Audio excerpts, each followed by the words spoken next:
Have you ever thought about what it would be like to spend your golden years living with your children and grandchildren? It sounds like a dream come true. Warm family dinners, constant companionship, and the comfort of being surrounded by loved ones. But before you make that decision, there's a lot to consider. We're here to explore the hidden challenges that come with moving in with your family, and why maintaining your independence might be the best choice for a happy and fulfilling old age. Stick around until the end to discover the key strategies that can help you enjoy your later years on your terms while staying connected with those you love. Picture this.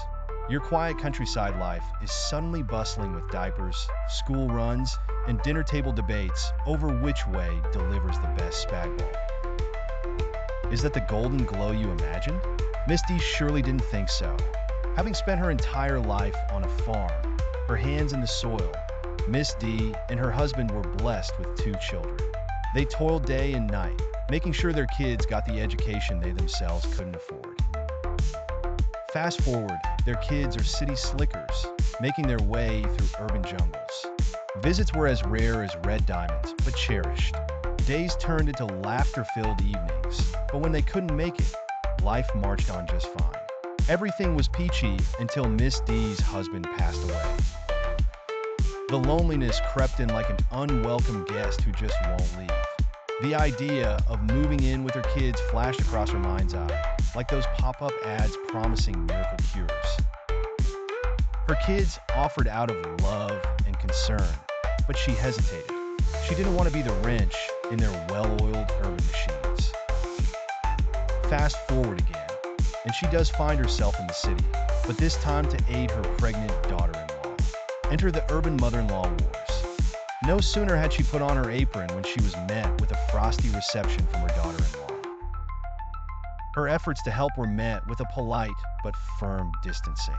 "Thanks, but no thanks. We have professionals for that these days," the daughter-in-law quipped. Talk about being kicked off a team before even playing.